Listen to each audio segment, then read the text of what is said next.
What's up, guys? Welcome back to another video. Today we're starting a brand new series called Criterion Corner here on the channel. I'm going to be doing this show with my good buddy, Connor Nielsen. How you doing, man? I'm doing very well. How are you doing, DJ? I'm doing good. I'm excited to get into this series. So, real quick, we're just going to be going through Criterion movies. We're just going to go through the collection, what we both have access to and feel like checking out and feel like discussing. We're just going to kind of pop them in and talk about them as we go along. But no particular order, I don't think. Just kind of whatever we're in the mood for. Here, we're not starting with number one, obviously, as you can see what we're talking about today in the title. But yeah, this kind of came up while we were just doing our Criterion haul video, where we were both in the mood to talk about Solaris, and that was actually going to be the first episode of this, but we decided to go last minute with Beauty and the Beast. But yeah, are you excited about the prospect of the series, sir? I am. I just got this shelf for my Criterion movies in my living room, and I've been meaning to get around to a lot of these because a lot of them I have a keen interest in checking out, but I've not seen. And I got to be honest, I'm really happy that we changed this to our first installment because, you did a video on your favorite fantasy films with Austin, so you are on record talking about how much you love fairy tales. My lucky number is 6, so it just kind of seems perfect, serendipitous that we're talking about Spine number 6, which is one of the most celebrated international fairy tale films. Yeah, it seemed like a much better fit for our first inaugural episode, right? Because it's foreign film, like you said, which Criterion's big into that. It kind of encapsulates what Criterion is. It's a foreign film. It's also an old Hollywood film, which they do a lot of too. And it's one of their earliest ones, like you said. It's number 6.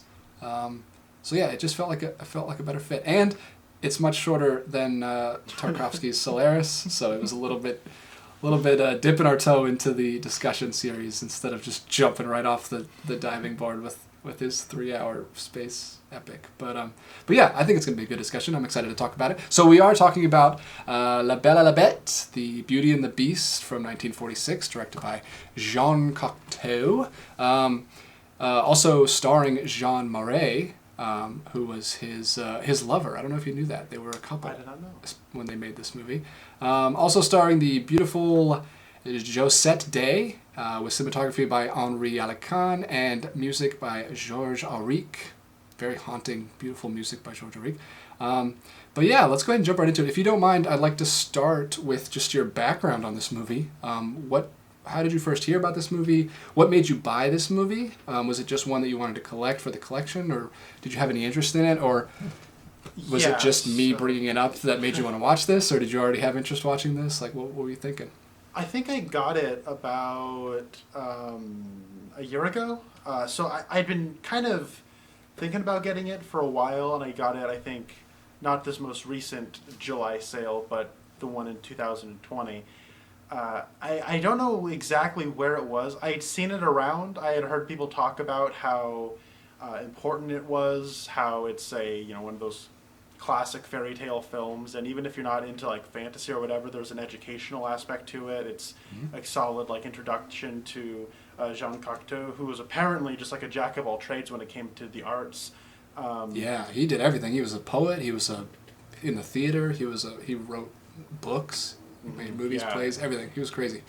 And so I never have seen any of Cocteau's films. My knowledge of French cinema is very limited, and I think this might actually be the first one. I'm not entirely sure, but there were a lot of aspects to it. But this was around the time when I was not just getting Criterion films that were of paramount interest to me, but where I was starting to just collect them to have them. Okay. I think, early on in that phase where, hey, it's number 6. 6 is my lucky number. I want to have number 6, right?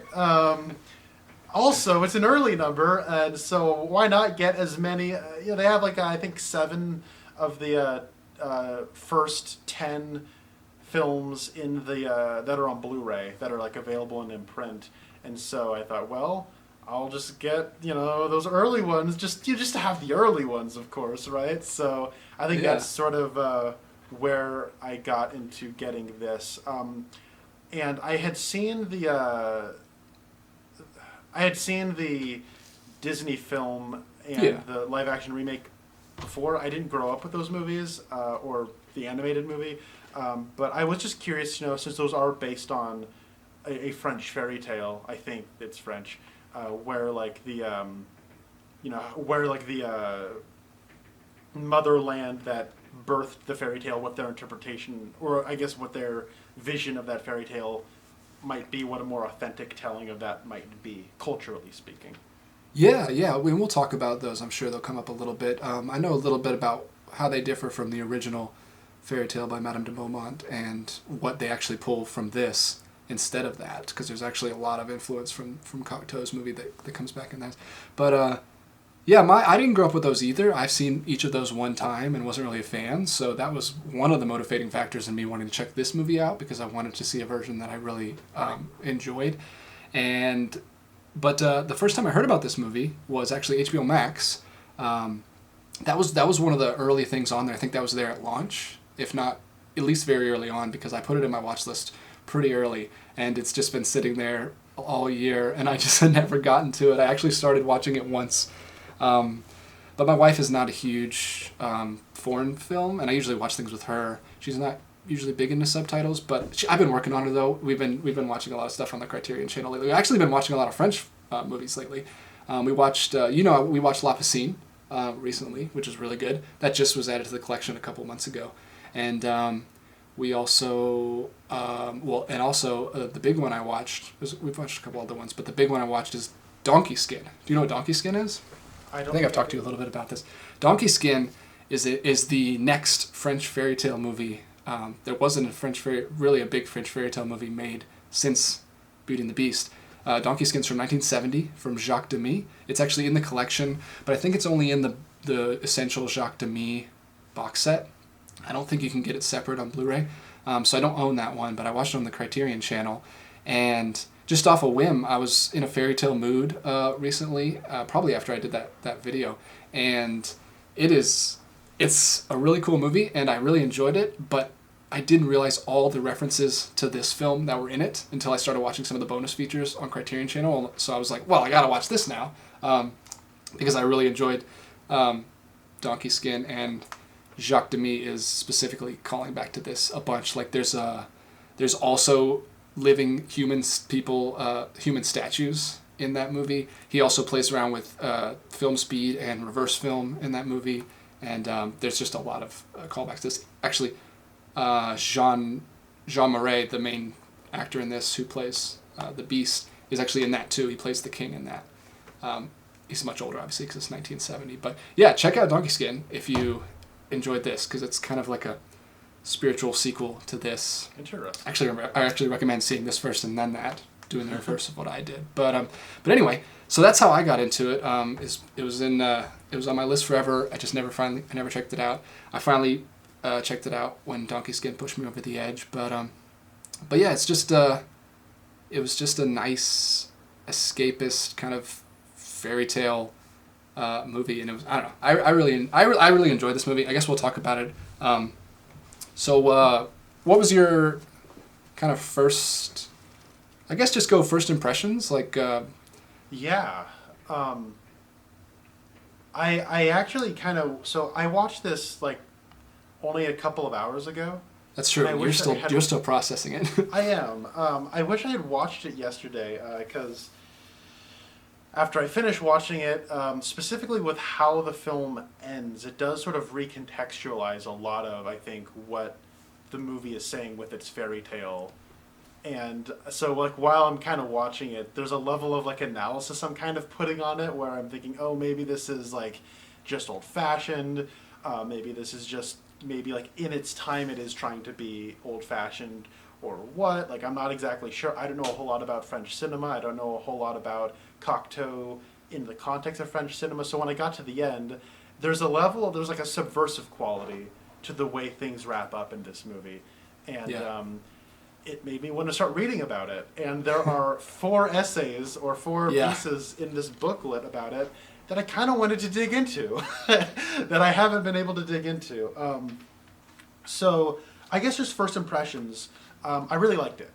I don't know if I loved it. I do want to spend more time with it before that. I had like I alluded to earlier, I watched the version of Beauty and the Beast that I'm sure most Americans are familiar with is the 1991 Disney animated film. I watched it in 2017. I was born in 95, so like I didn't grow up with it. And so when I watched Beauty and the Beast, the Disney one, I really, really liked it a lot. I know we maybe have differing opinions on that, and I thought that the live action movie was kind of like a pointless. Oh, you are definitely in the majority on that one. I'm far in the minority. I know that. I thought it was just like I just kind of shrugged my shoulders out. Like I didn't hate it like a lot of people seem to hate it. I just kind of was like, that was a movie, and then I forgot about it. Yeah. I was talking about you being the majority liking the animated one. I didn't really have any strong feelings about the live action one either. I was just kind of like, that exists. Never gonna watch that again. So going into this, it was interesting. Watching La Belle La Belle et La Bête. Is it et La Bête? What is? Okay. La Belle. They say it so fast. I don't know if you really pronounce the T in it, but that was interesting to me to know that it's just like her name is just Beauty. Like Belle, because in the animated one they call her Belle, even though it's English, but no, her name is just Beauty in French. Because that's what Belle is. So I was like, that's interesting.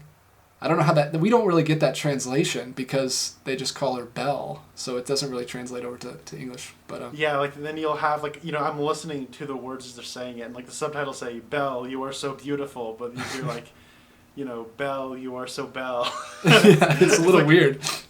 Yeah. So I did really like it. I'm interested to kind of get into the nitty gritty with it. I guess just like broadly speaking, I think that. So first of all, Belle, I don't know if I've ever seen a movie where a main character takes so much crap from the people in her life around her.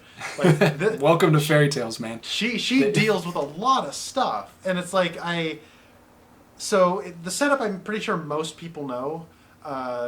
And one thing I was surprised about with this though is how much time she spends away from the Beast when she goes back to her home and has to see her father and her sisters and her brother and her brother's friend and all those people who she's like living with, and how much time we spend. Yeah, we spend a lot of time there, and so when we meet the Beast, he's a little bit of a he's lonely and he's in love with her because she's beautiful and all this, but I thought man, Beast is also kind of a jerk because he's sort of leveraging suicide to keep her around, and she's like, well, I don't want this guy to commit suicide, but I want to see my dying dad. I mean, that's kind of important to me. And so he's like, you better come back in a week or I'm going to kill myself. And so then she leaves, and then she goes back home, and like her sisters are just terrible. They're horrible.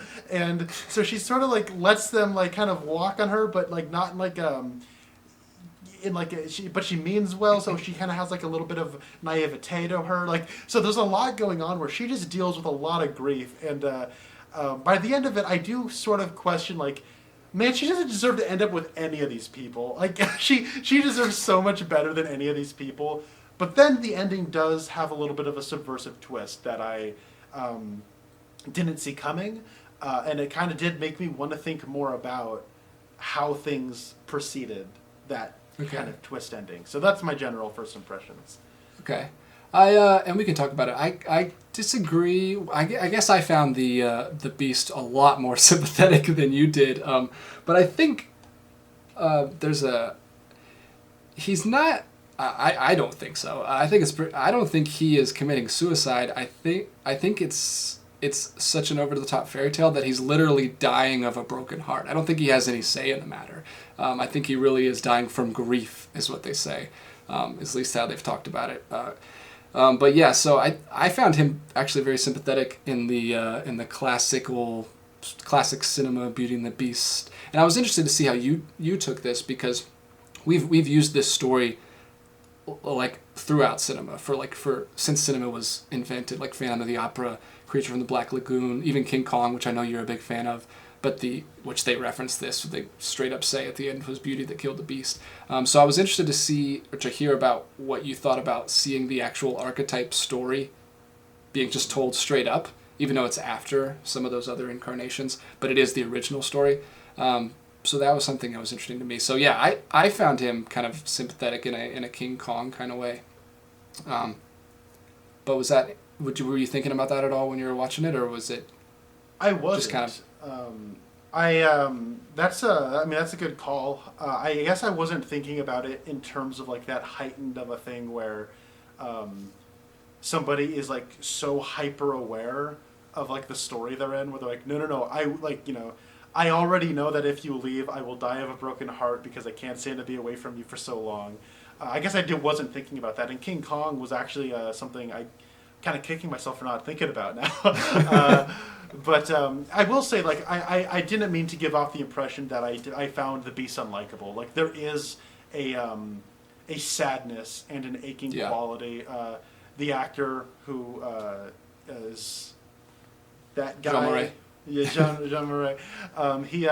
He does have those eyes that are, so full of emotion. And even though he's like covered behind all of like the costuming and makeup and whatnot, like the way he carries himself does bring a sympathy that I have for him. I think though. Oh, sorry. What's that? No, well, the makeup actually forces him to act with just his eyes, which is really cool. Like, he's got a lot going on. The makeup...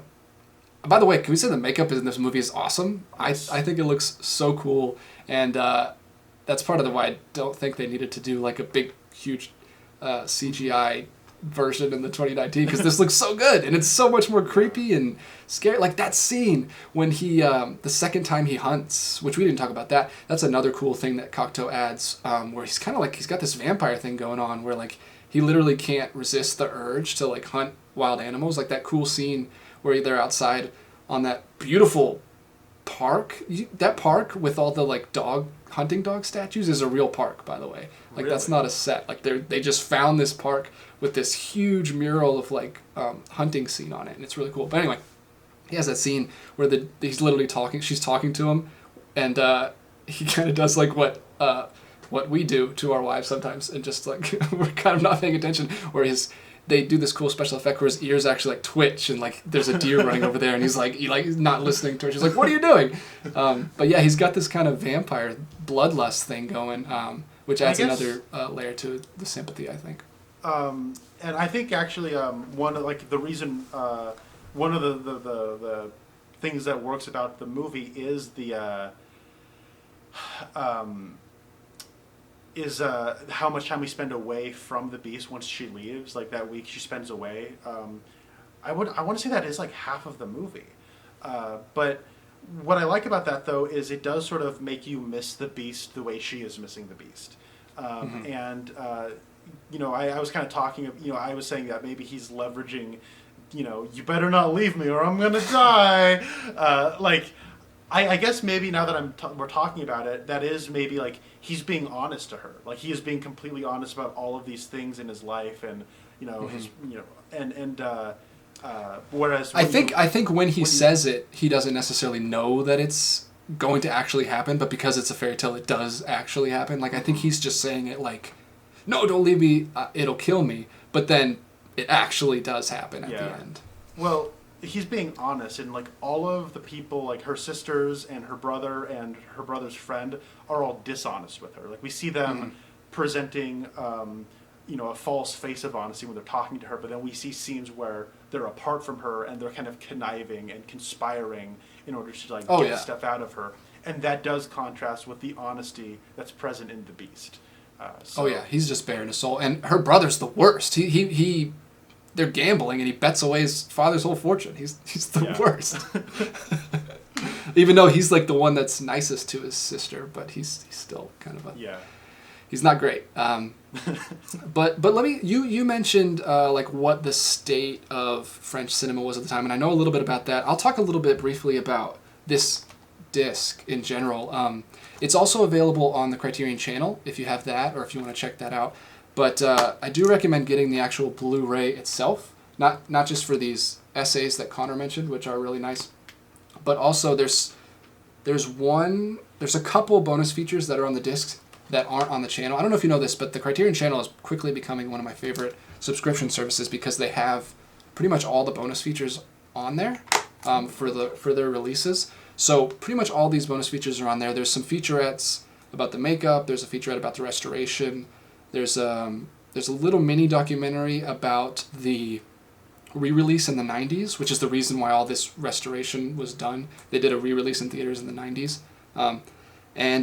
But yeah, all that stuff's on there, and one of the commentaries is on the channel. But one of the commentaries, there's two commentaries on here, and I think the one that's not on the channel is actually the better of the two. The one on the channel is by a film historian called Arthur Knight, which is pretty good, but it's scripted, like he's reading. But the other one, there's a commentary by a cultural historian, Sir Christopher Frayling, which is just jam-packed. Like, he's going off script. He's just talking. He's just so knowledgeable. Like, he's like, from beginning to end, he's just throwing facts at you. And that's a really good commentary. I don't know why it's not on the channel, but I highly recommend getting this and listening to that. I've been kind of living with this movie for a couple weeks. I watched it. You said you watched it today. I wish I had watched it again. I watched it a couple weeks ago. Had a really good experience. Watched it at night by myself downstairs. Super atmospheric. But yeah, I've been just kind of watching the bonus features and the commentaries for a couple weeks. There's also one other bonus feature on here that's really, really cool. I've never seen before, and I really want other movies to do this. There was an opera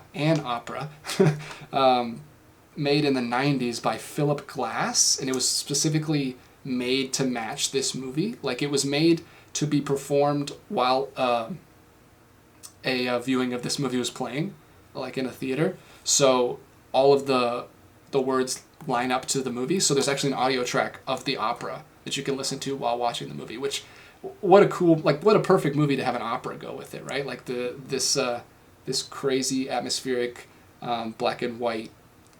And we haven't even talked about the special effects. I think the special effects in this are really great.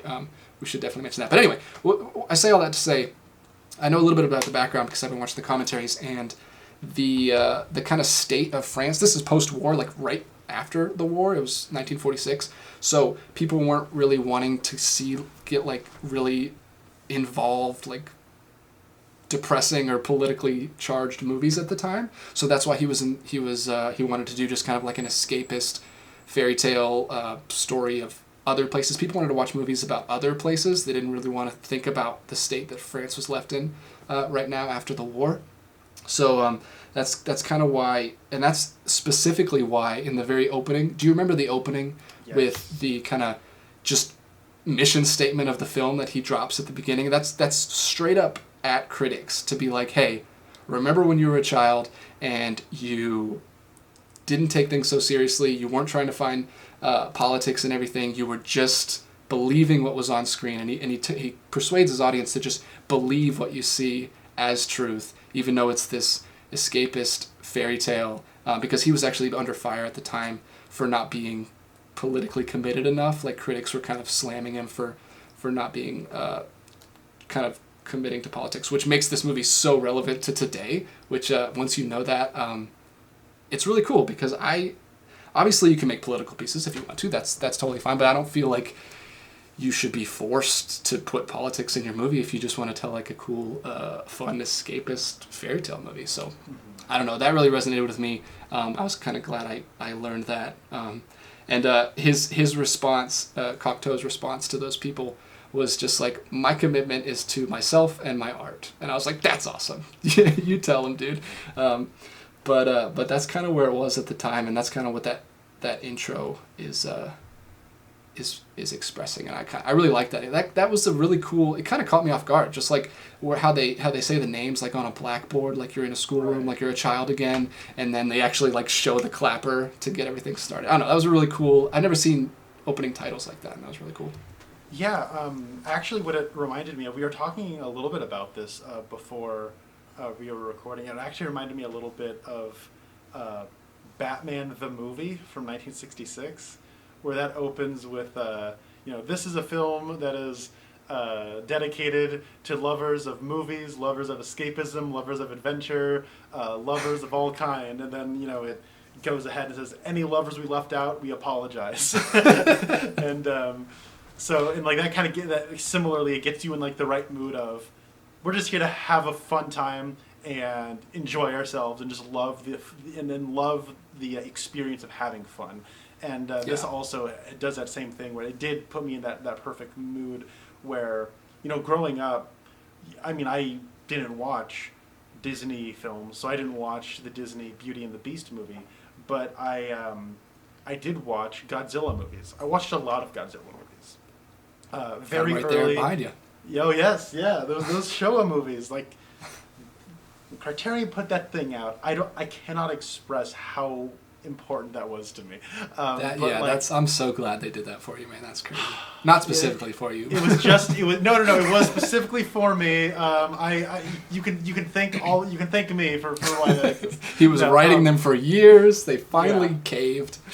But like those movies, and I didn't have the. I know for other people, like the Universal Monsters were this for them. For other people, I know like Power Rangers was this for them, where they knew what they were watching wasn't like high end. They knew it was like, even when you're a kid, you're aware like I could be watching a TV show with a much larger budget where the special effects are better.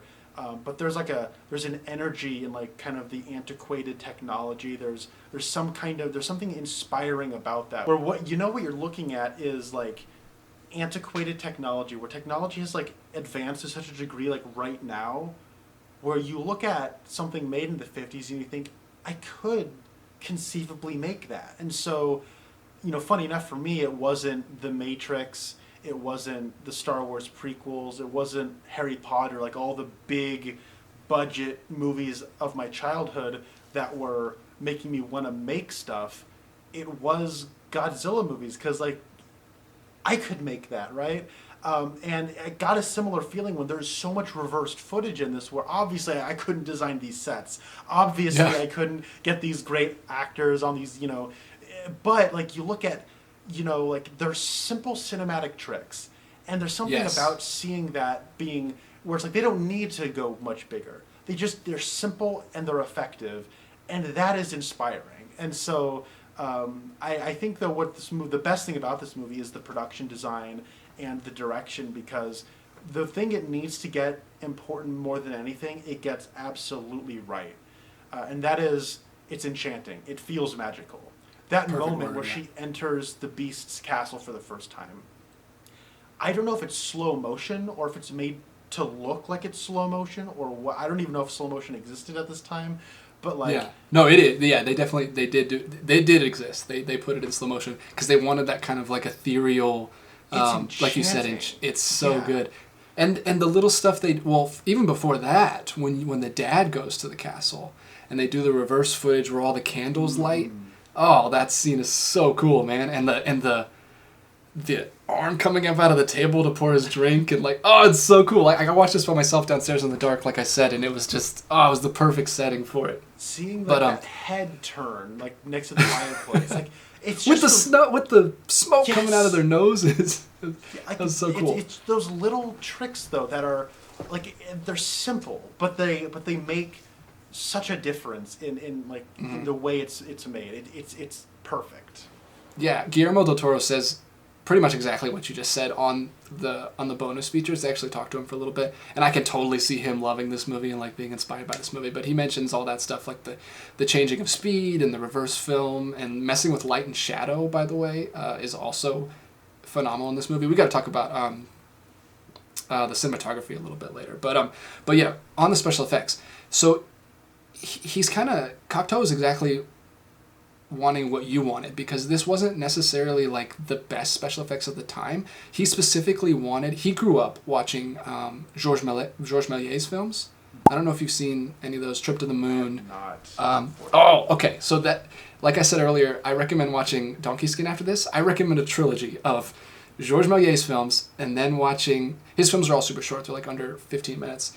So watch like a few of those, like the best ones of those, and then which they used to be on Criterion Channel and they just left this month, which is so sad. So I'm gonna have to buy them on Blu-ray because I was enjoying watching those with my 2-year-old. But anyway, watch some of those films, then watch this, then watch Donkey Skin, because he specifically wanted to capture that kind of theater special effects from the very early like 1900s, like the very early dawn of cinema, where they were just kind of little tricks, just kind of jump cuts. And just kind of reversing the footage, like you said. And he really wanted that kind of enchantment rather than whatever the latest special effects were. And I think he nailed it. I think he carries on the legacy of Georges Méliès kind of perfectly in this film. Like you said, there's reverse footage, like the ending where they like fly up into the air, and like there's some really cool stuff with obviously the pearl necklace. When he kind of forms it back, that's reverse footage. But there was, the first time I watched this, there was a effect where the pearl necklace turns into a snake, or it turns into like and then when she drops it, it turns back into the pearl necklace, and there's no cut. It was actually really well done. That's the scene with the sheets where when she goes back and stays with them, and the sister grabs it, but because it's a gift for Belle, it doesn't work for anyone else. So it turns into a snake for a second, and then she drops it, and it's like flawless. Like I even watching it again, I can barely see how they did it. It's really cool. But yeah, that caught me off guard too. There was an instance where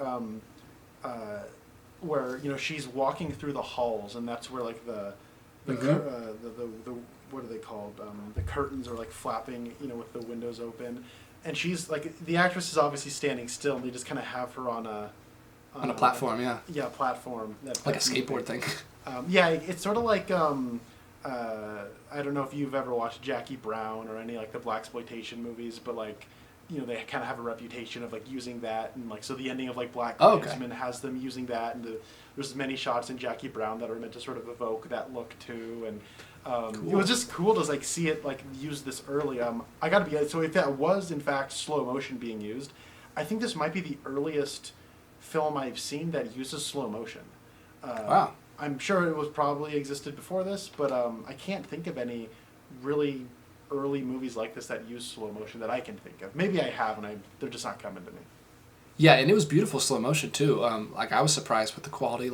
And it helps that she, I think, is a ballet dancer, because he was Cocteau was worried that slow motion, like it accentuates any awkward movement that you do, but she's just like perfect in this movie. Like all her movements are so fluid and smooth, especially in that scene where she's running down the hall with the candelabras like we just talked about, and then when she's being pushed down the hallway and the camera's like low, so she's like getting bigger as she gets closer. That whole scene is beautiful. Like you said, this movie, like even if you don't like fairy tales, I just kicked my camera. Even if you don't like fairy tales, this, from a filmmaker, if you like filmmaking, this movie is something you have to see. It's just beautiful.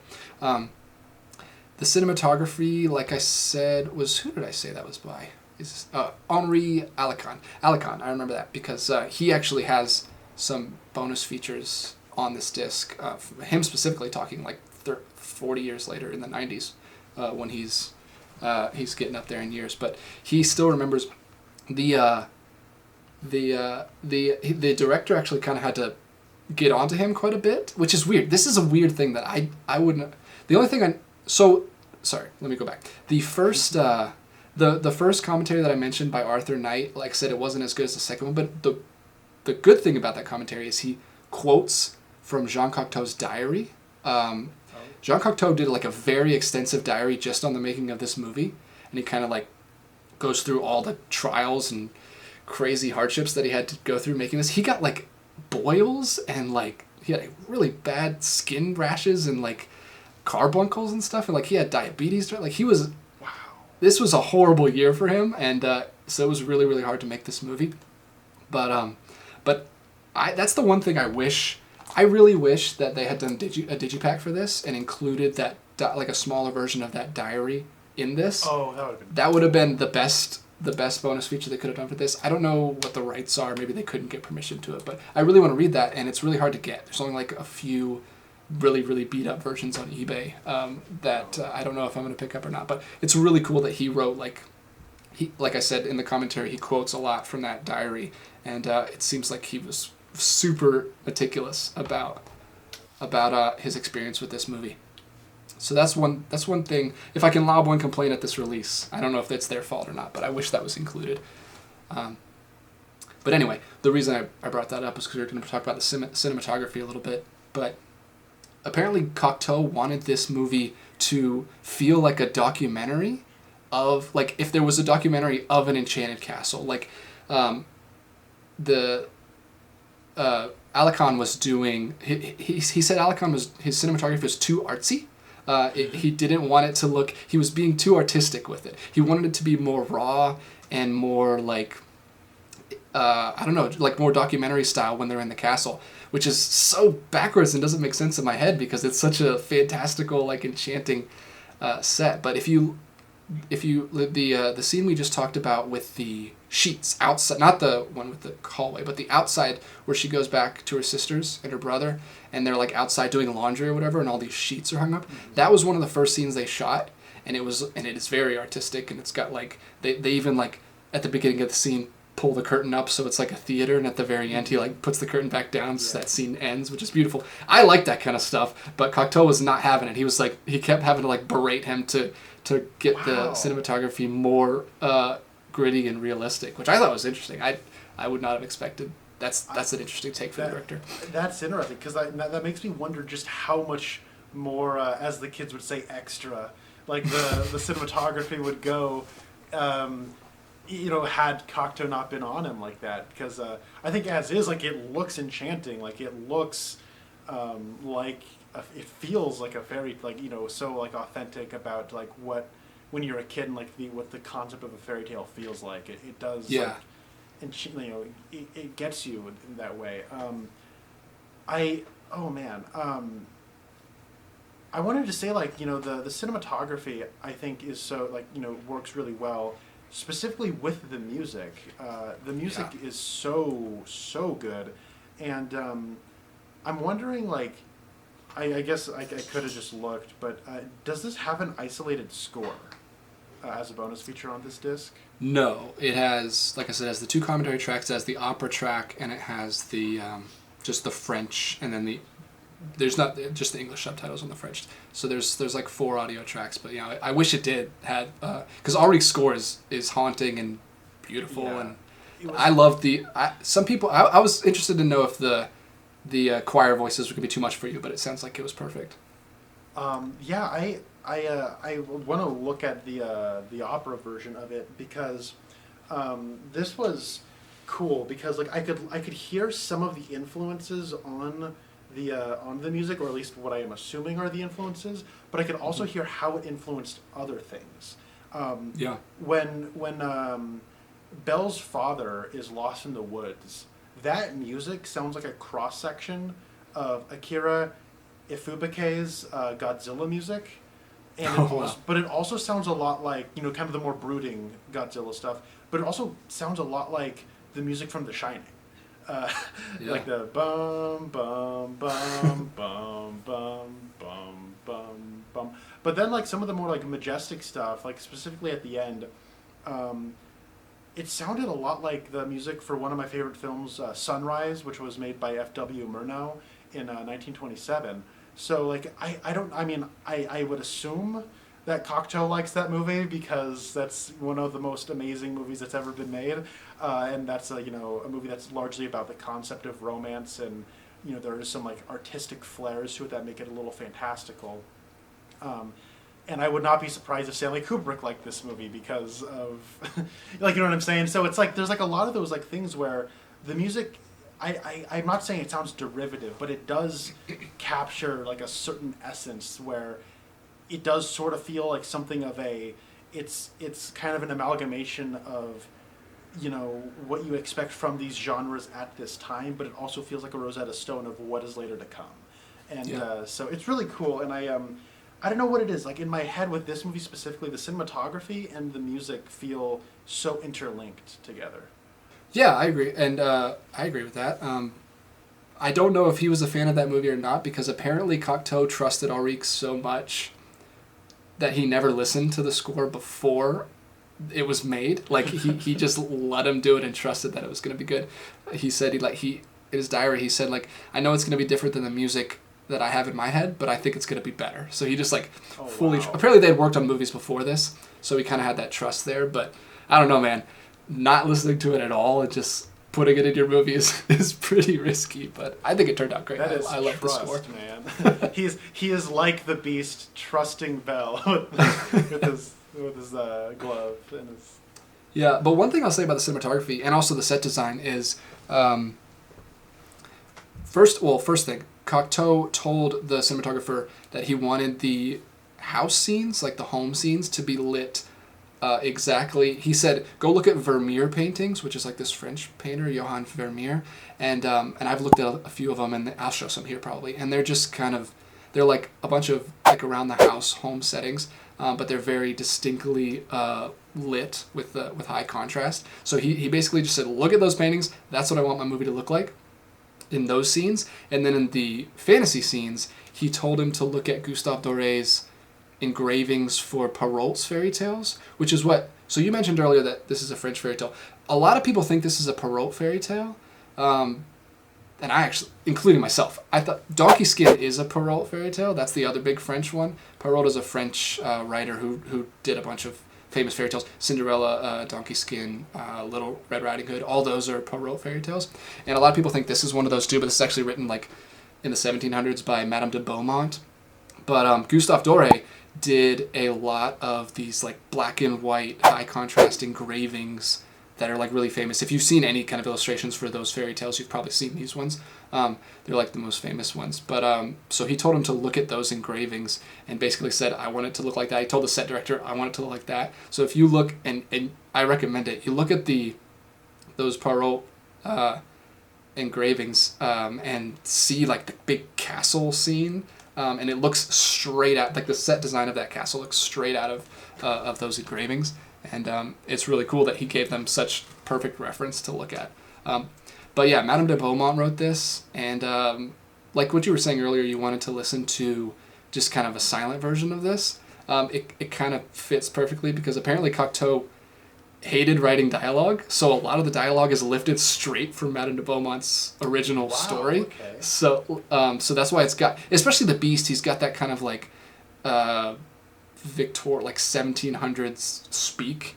This movie, the weird thing about this movie is this movie actually takes place 100 years before the story was written. The story is from the 18th century, and the movie takes place in the 17th century. But yeah, the Beast has this kind of obviously really old-timey speak, but it's very authentic because it's taken straightly from the book, because Cocteau hated writing dialogue. He was much more interested in the cinematography and the directing and the acting and stuff. But no, yeah, I'd love to see a silent version of this movie too. So I think it's beautiful. You were talking about how this version does differ from the original text. So why don't you inform me about that? Because this is all really cool, and I'm really excited to look at those paintings and see how they took inspiration from. Yeah, it. Gustave Doré. Check out his stuff. It's really good. But so Madame de Beaumont isn't actually the original artist. It was written a few years before her, but she shortened it, and that's like the most famous one that everybody knows. And it was actually a critique of arranged marriages at the time.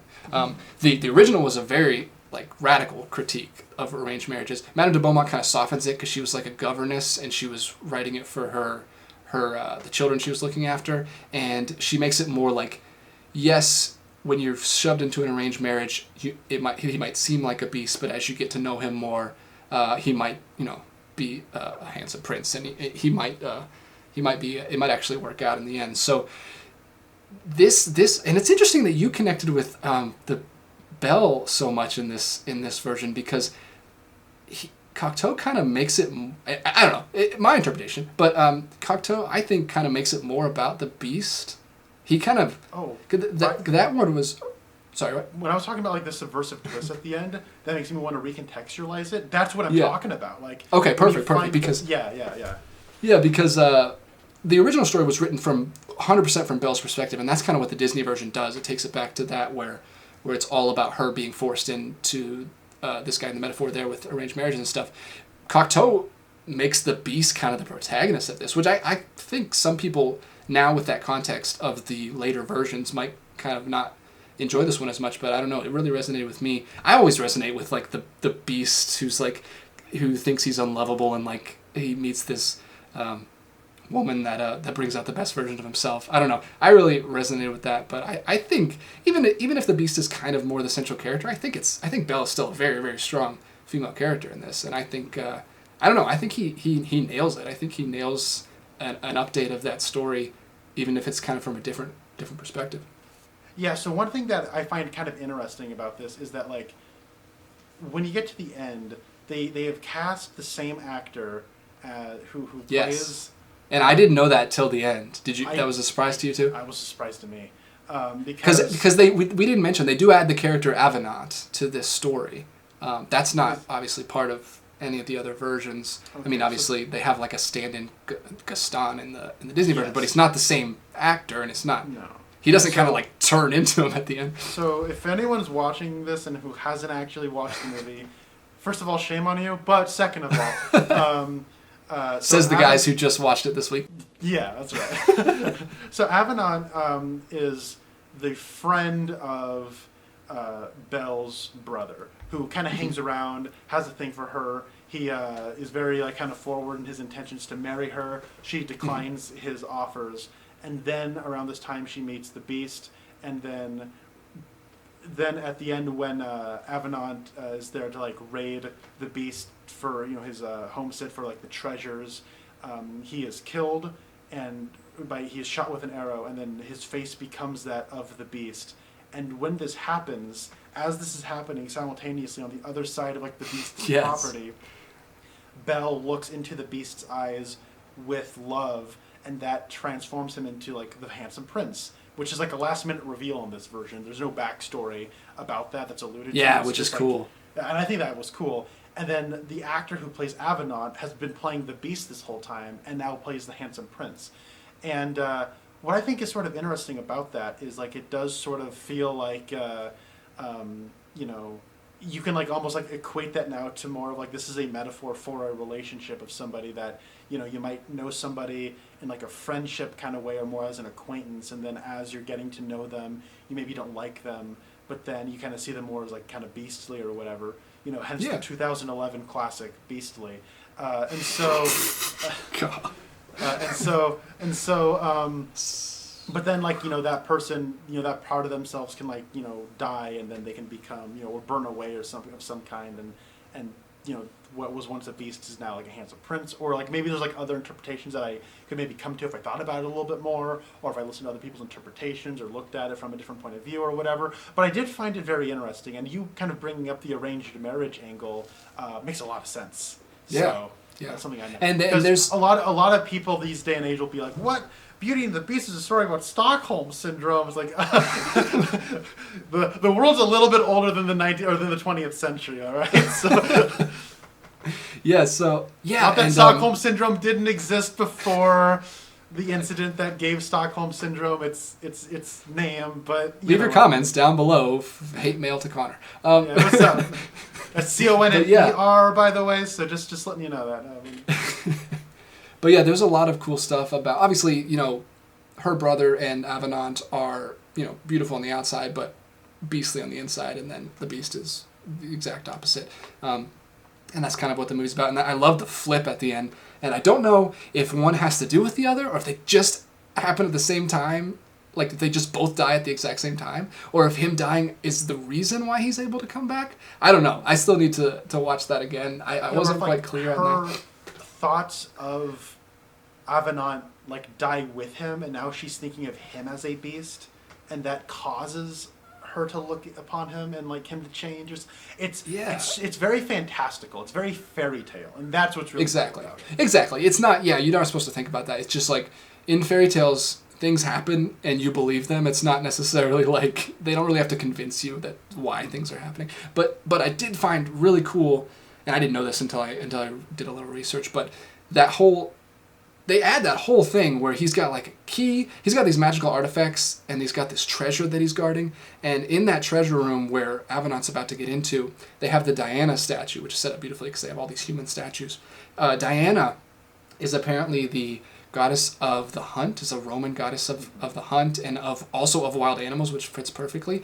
And there's a like her famous story is one where she actually turns not with an arrow, with water, but she turns a guy into a deer, which leads to his death also. He eventually gets hunted he's a hunter, and she turns the hunter into a deer, and then he gets eaten by his own hunting dogs, which is gruesome. But so in that scene, he's the hunter, he's trying to steal the treasure, and then she shoots him in the back with an arrow, which they actually did. They couldn't figure out a way to fake it, so they put a cork thing on his back, and they actually shot an arrow into their lead actor's back, which is insane. Jean Marais is like the coolest dude ever, is what I've learned from this movie. Like, the makeup took 5 hours to put on. Like, he couldn't eat anything while he had it on. He got like all these boils and rashes also from it, and it was exacerbated by the makeup. He was a trooper for They this didn't movie, get a stunt double. They didn't just use a dummy because his back is to the camera. They actually... What? This madman! It's insane. And also, now that you say double, they actually tried to use a double while Murray was in the hospital for his boils at one point. And they scrapped the footage. It was too... Like, his performance was too essential for the movie. And... I don't know. It speaks volumes for his acting in this movie. I think he's great, and that you couldn't even under 5 hours of makeup, you still couldn't get a different guy in there. But okay, just so anyone is, that's what love is. All right, if you're doing that for your lover's art, that is true love. Yeah, well, and Murray was his muse also. So yeah, but anyway, really quick to jump back to the reason that I brought up the Diana thing was because Cocteau is like obsessed with Greek mythology and Roman mythology. Like, okay. I don't know if you've seen or know about his film Orpheus. He actually has an Orphic trilogy. I've heard of the trilogy, yeah. Yeah, he has 2 films about Orpheus later on after this. So he continues to go back to Greek mythology, and even kind of the Orpheus story of going down into the underworld is even, briefed a little bit here when she is going back to the castle to take the place of her father, and she's going in that scene that we talked about ad nauseum, where it's just like, oh, it's such a cool scene. And I'm actually glad that Cocteau wanted this to be in color. He was actually mad that France was like a few years behind color cinema. I'm glad, because I think this looks so good in black and white, and I don't think I would I don't know, like, it's kind of that Psycho thing. Like, you look at the Psycho remake, I don't know, you look at that stuff in color, and it just, it doesn't work. I think it gives this, like, haunting... it is very enchanting, but I also think there's kind of a creepy side to it that I don't know if they would have captured in black and white, especially with the score.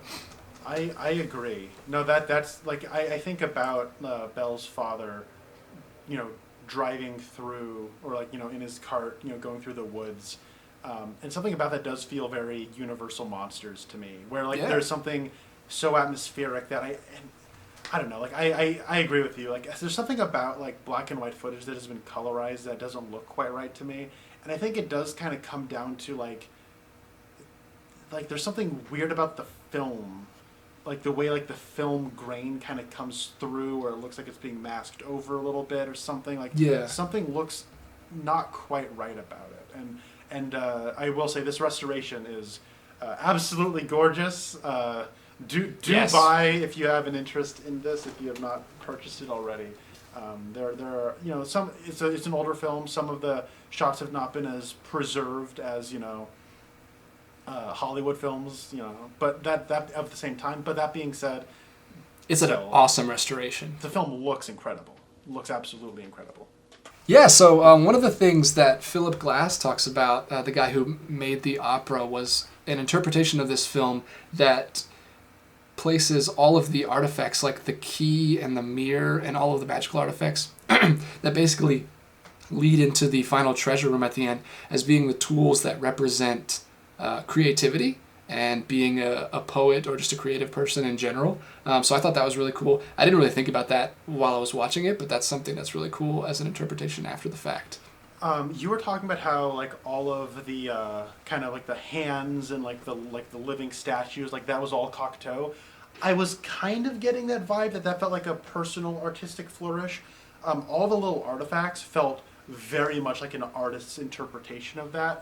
I was thinking about like what they could all kind of mean. But the one that really stuck out to me, at least on first viewing, maybe I'll have something else to say about the key in a different viewing, or the glove in a different. But this the one's glove, yes, that one was weird, right? Like she could teleport with it. That was so cool. Yes, and I love how she like gets to her father's bedroom by like pointing, and then she's just there, like, wonderful.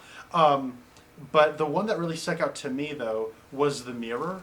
That felt like a sort of meta element of, it's like, okay, for anyone wanting to know about when a movie is actually a movie about movies, if there is someone who looks at a square rectangular shape that you can look at or look through, that's usually a metaphor for movies. So Rear Window, I know I'm really blowing minds here, is actually a movie about movies. Similarly, like, that should have clued me in right away. I wasn't even thinking about that because it was so like fantastical. But yeah, like that's exactly what he's talking about with the creative process and all the tools that you need. And like specifically though, it's like you look at the mirror and like you look at it with what you want to look at. So it's like if you want to watch a movie about love, it'll like your theater screen, or now your television or your phone, it will give you the image you want to look at. And that really struck me as like a really cool personal touch from Cocteau. Well, and that's exactly what the mirrors do in this, right? Like when Beast is looking for Belle, he can't find her. He says, "Where's Belle?" And she appears in the mirror. When she's looking for her father, he appears in the mirror. Like there's a lot of stuff. There's a huge theme of like reflections that's carried through. Even in the cinematography, like we didn't even mention this.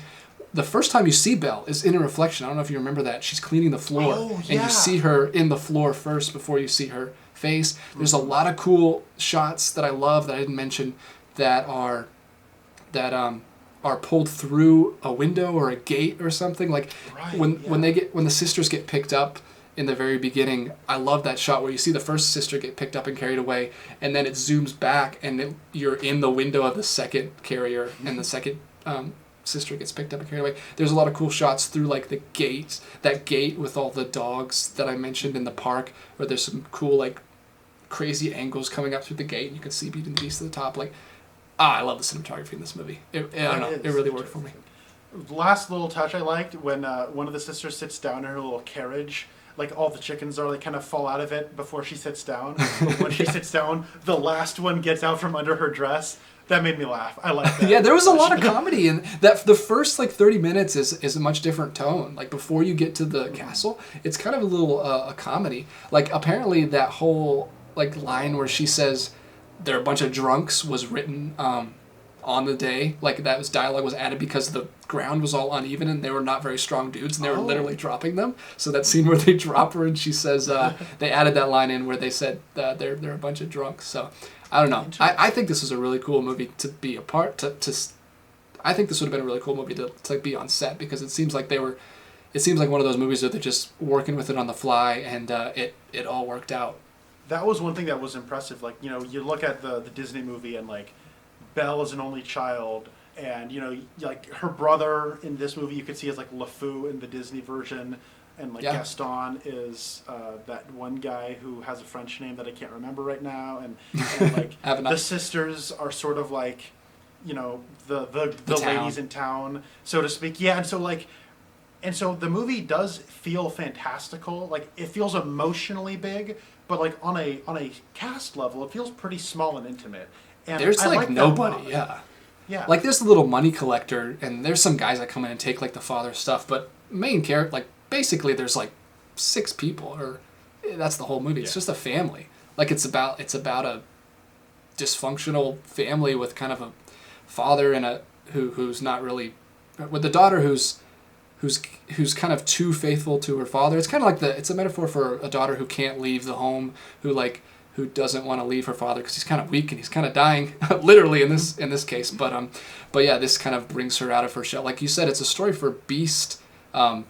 Being made a better person, but it's also a story for her finally getting out from her father's kind of thumb and living her own life. But developing a spine against her sisters as well, and yes, like learning to not be so naive, to like be so trusting of them.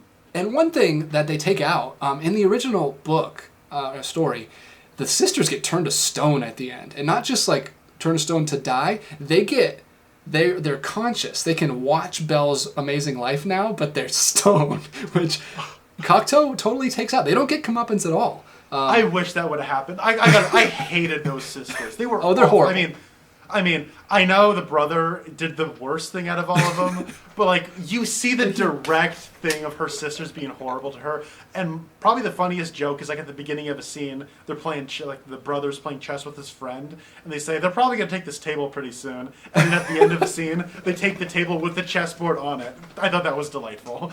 Yeah, there's some great stuff where she almost gets shot with the arrow, and there's the scene, another thing with the mirror, where the mirror shows the reflection of their true selves, and she's like, one of the sisters is like an old lady, the other sister turns into a monkey, which seems out of nowhere, but is actually a reference to I mentioned he's a big fan of Georges Méliès's trick films from the 1900s, early 1900s, and that is a reference to, there's like this Georges Méliès film, apparently, that is about TV, and whenever you look into the TV, whenever they look into the TV, it shows the special effect of them turning into monkeys. So he's even referencing that in that film. That's Cocteau cool. is he really knows his stuff, and having just watched all of Georges Méliès's films, not all of them, but all the ones that were on Criterion Channel, and then going into this, and then straight into Donkey Skin, like I mentioned, like.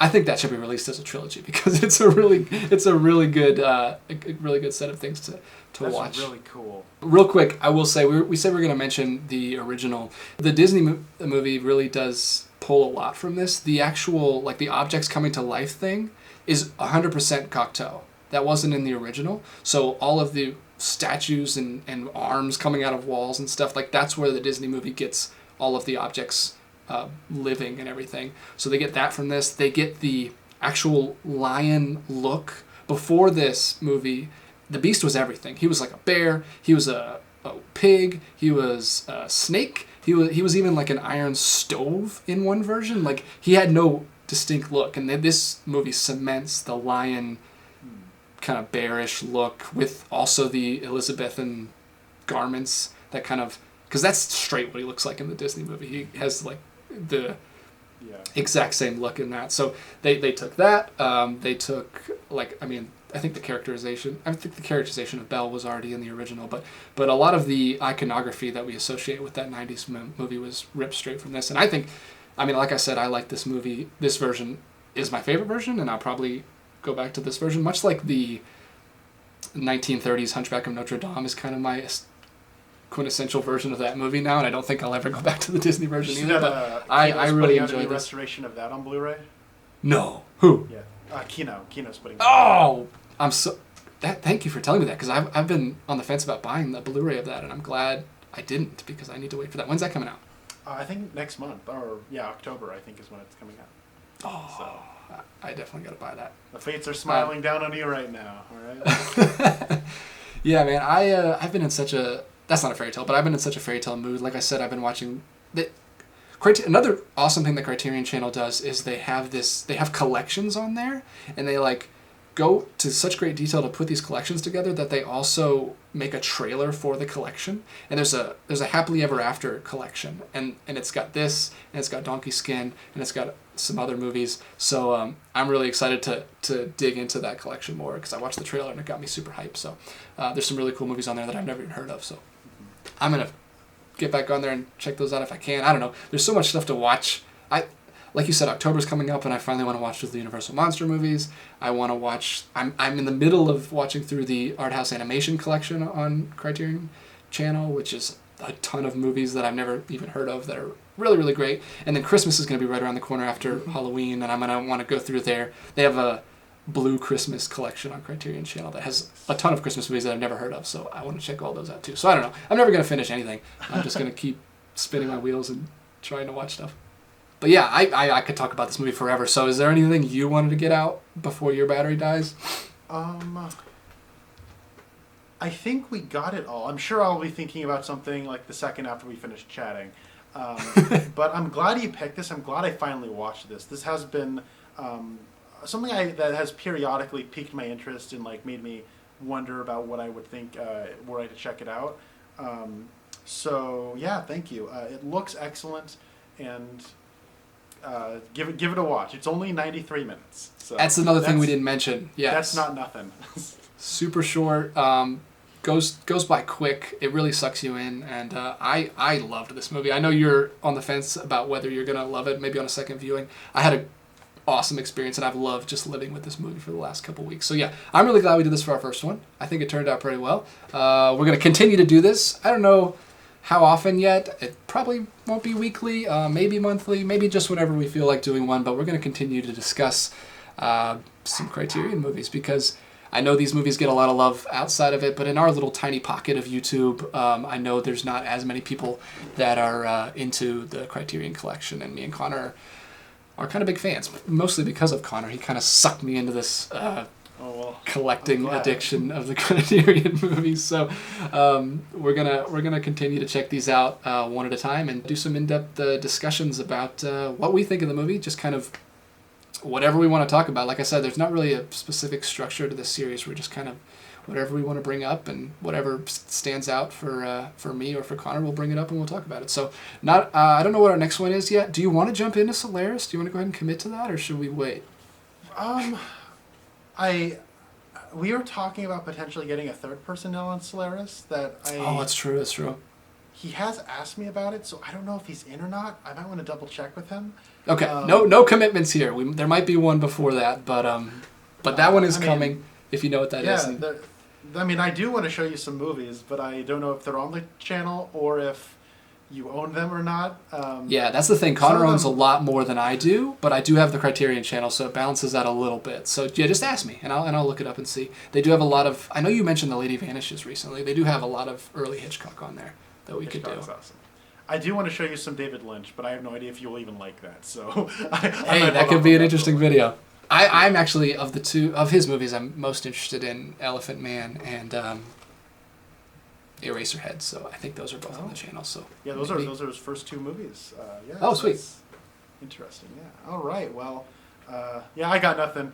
Thank you so much for having me, DJ. Thank you so much for wanting to do this series. I'm honored you picked me as a co-host for it. Of course, man, and thanks for pushing me to do it. I know I was kind of hesitant to do any kind of just straight up discussion videos on movies, but it was fun. It went by quick. We talked for longer than we expected, and we're gonna keep doing them. So if you have any suggestions in the comments below, we'll definitely read them. If you have any Criterion movies that you'd love to hear us talk about, or if you have any ideas for any kind of other series that you would like us to do, we're going to continue to do top 10s on the channel. We're going to continue to do kind of Blu-ray updates. We talked about this recently. We're going to kind of do some Blu-ray updates and maybe some more unboxings if I get some cool sets in there. So anyway, we're going to talk about movies. We're going to talk about collecting. We're going to talk about just this passion for cinema that we both have. And I'm going to continue to have more guests on here. So I'll see you soon. And thanks again for joining me, man. Signing off. See ya.